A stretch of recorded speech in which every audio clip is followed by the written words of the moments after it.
بنانا خطرے سے بہرحال اللہ کے نبی صلی اللہ تعالیٰ علیہ وسلم نے جب یہ فرمایا کہ میرے صحابہ کو نہ دو جس نے ان کو اذیت دی، حضور پاک صلی اللہ تعالیٰ علیہ وسلم کے یہ صحابہ کے ایک اور روایت، اللہ تبارک و تعالیٰ نے کائنات میں اپنے لیے جس دل کو چنا وہ محمد الرسول اللہ صلی اللہ، اور رسول اللہ کے لیے پوری کائنات میں جن لوگوں کو چنا وہ صحابی رسول بنے، وہ عام لوگ نہیں تھے، اللہ تبارک و تعالیٰ کے چنے ہوئے لوگ تھے جو رسول اللہ کی صحبت کے، ہر صحابی رسول اپنے اپنے خصوصیت رکھ۔ آج ہم ذکر کرتے ہیں ایک اس عظیم جو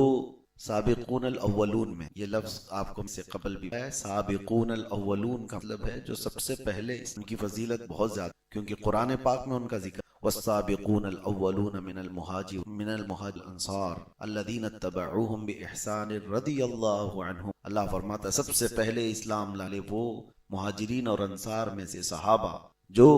اللہ کے نبی صلی اللہ تعالیٰ علیہ وسلم کی پیروی کی، اللہ ان سے راضی ہو، ان کے بارے میں سب سے پہلے تو سابقون الاولون میں ایک صحابی کا ذکر کرتے ہیں جو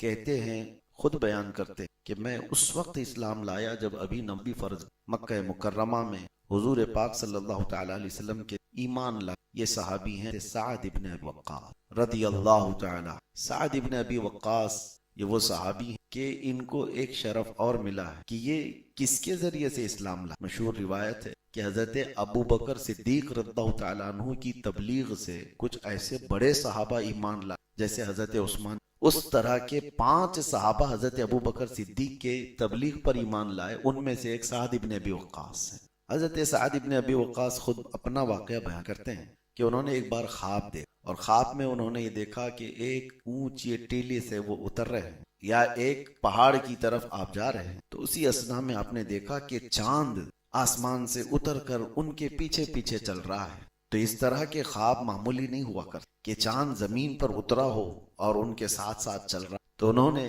اس خواب کی تعبیر یہ بیان کی کہ دوسرے ہی دن ان کے اندر یہ طلب بڑھ گئی کہ یہ خواب معمولی نہیں ہے، مجھے کسی خاص راستے کی طرف بلایا جا رہا ہے یا کوئی بہت بڑی چیز مجھے ملنے والی۔ تو ان کو خواب کی تعبیر بتانے والوں نے بتایا، سعد ابن ابی وقاص ان قریب تو ایک ایسی دولت پائے گا جس پر دنیا رشک کی۔ تو وہ دولت کیا تھی؟ وہ رسول اللہ صلی اللہ علیہ وسلم کی صحبت تھی، اور اس وقت ان کو پتا تھا کہ اللہ کے نبی صلی اللہ تعالیٰ علیہ وسلم ابھی چھپ کر کے اسلام کی دعوت دے رہے ہیں زید بن ارقم کے گھر۔ تو اسی وقت حضرت سعد ابن ابی وقاص حضور صلی اللہ علیہ وسلم کی بارگاہ میں حاضر ہوئے اور ایمان قبول کیے بغیر کسی چرا کے، نہ کوئی سوالات، نہ کوئی دلائل، کسی طرح کی کوئی آرگیومنٹ نہیں۔ جس وقت آپ ایمان لائے تھے اس وقت آپ کی عمر 17 سال، اور اس کے بعد رسول پاک صلی اللہ تعالیٰ علیہ وسلم کے اس زمانے کو آپ سوچیں، شروعاتی اسلام ہے، اور کہا گیا ہے اس وقت تقریباً 20 یا 25 لوگ ہی ایمان لائے، اور بعض روایات میں ہے کہ آپ 7ویں نمبر پر۔ بہرحال سابقون الاولون میں تھے، لیکن آپ نے ہر زمانہ دیکھا حضور صلی اللہ علیہ وسلم کے ابتدائی اسلام کا، مکہ والوں کا مارنا توڑنا، غریب صحابہ کو تکلیفیں دینا، وہ ساری چیزیں، حتیٰ کہ سعد ابن ابی وقاص وہ تنہا صحابی کہ رسول اللہ صلی اللہ تعالیٰ علیہ وسلم کا جب مکہ والوں نے سوشل بائیکاٹ 3 سال تک حضور صلی اللہ تعالیٰ علیہ وسلم کا اور ان کے خاندان کا سوشل بائیکاٹ کیا ہوتا ہے، اس وقت مکہ والوں نے سب خاندانوں نے مل کر کے یہ طے کیا تھا کہ محمد صلی اللہ علیہ وسلم اور ان کے گھر والوں کے ساتھ کوئی لین دین نہیں ہوگا، بات چیت نہیں ہوگی، کھانا پینا آنا جانا سب چیزیں بند کر دی۔ اور شعب ابی طالب پہاڑیوں کے بیچ میں، 2 پہاڑیوں کے بیچ میں ایک درہ تھا، اس میں رسول اللہ صلی اللہ تعالیٰ علیہ وسلم کو اور ان کے خاندان کو محصور کر دیا، گھیر دیا، ان تک کوئی بھی کھانے پینے کی چیز پہنچنے نہیں۔ اب 2 سال گزر گئے تھے،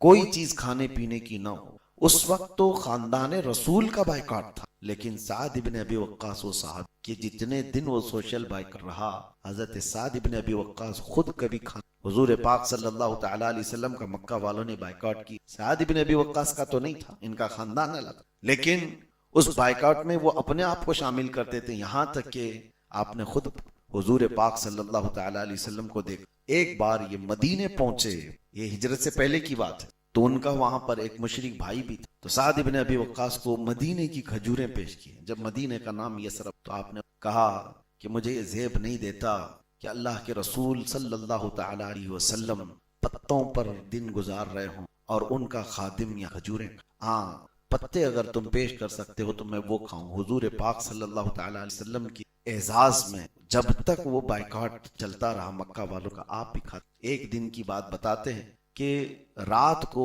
آپ کا پاؤں کسی نرم چیز پر پڑ گیا، تو آپ نے یہ سوچا کہ نرم کوئی کھجور مل گئی ہے، وہی پہاڑیوں کے بیچ والا راستہ جہاں آپ بائیکاٹ کے دن گزار رہے تھے حضور صلی اللہ علیہ وسلم کے، کہتے ہیں وہ اٹھا کر کے جلدی سے کھا لی۔ وہ کہتے ہیں کہ پتہ ہی نہیں تھا کہ کیا چیز ہاتھ میں آئی، پتہ چلا کہ وہ کچی چمڑی تھی، وہ ایک چمڑا تھا، اور وہی کھا کر کے آپ نے رات گزار لی۔ اور کبھی کبھار ایسا ہوا کہ چمڑے کو ابال کر کے رسول پاک صلی اللہ تعالی علیہ وسلم کے پاس پیش کی، اس کے علاوہ کھانے پینے کی کوئی چیز۔ اب آپ اندازہ کریں یہ سوشل بائیکاٹ کو مکہ والوں نے خود ہی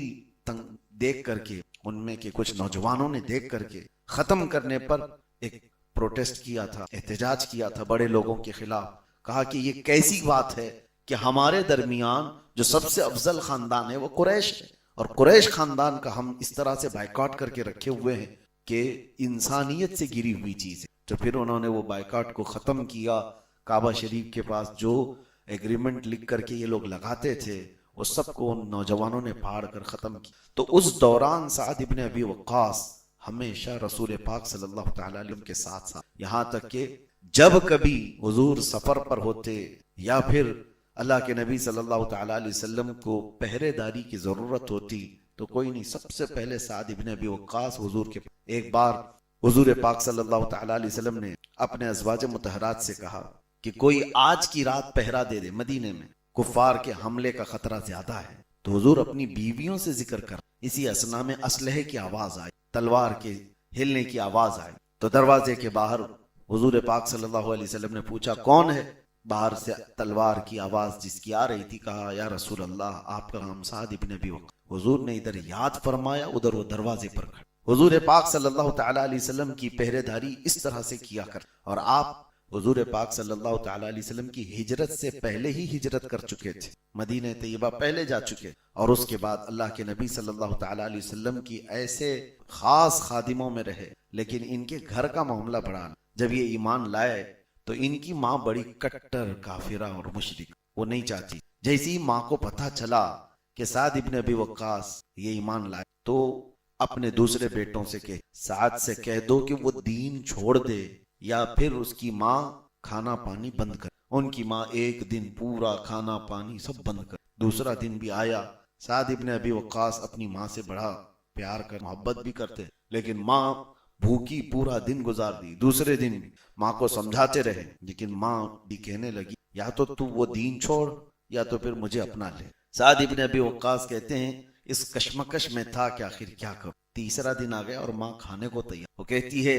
کہ نہیں میرے ساتھ رہنا ہو تو وہ دین چھوڑ دے۔ سعد ابن ابی وقاص بڑی آزمائش سے گزر رہے تھے، رسول اللہ صلی اللہ تعالی علیہ وسلم کی بارگاہ میں جانا اور پھر آنا۔ ماں نے اخیر میں ایک جملہ کہا، سعد میں نے سنا ہے تمہارا دین تو وہ ہے جس میں کہا گیا ہے کہ والدین کے ساتھ حسن سلوک کر، ماں باپ کے ساتھ ادب کے ساتھ پیش آؤ، تو سن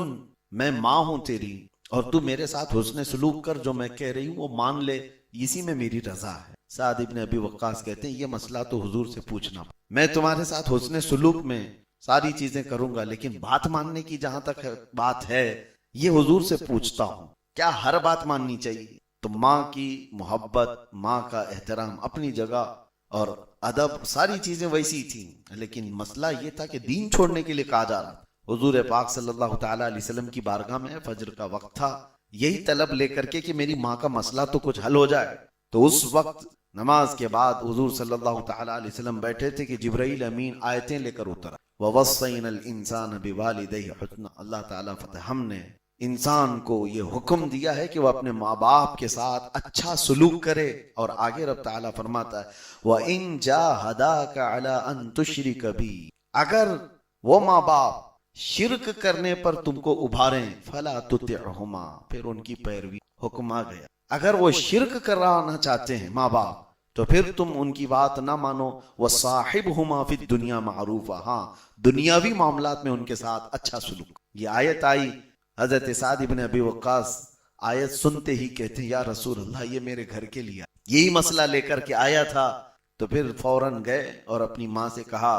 اب تمہارے لیے میں حکم لے کر کے آیا، قرآن کی آیت آ گئی، حسن سلوک جو ہے وہ کرتا رہوں گا، لیکن شرک تمہارے ذریعے سے اگر کروانا ہے یہ کبھی نہیں۔ وہ صحابہ کا ایمان تھا،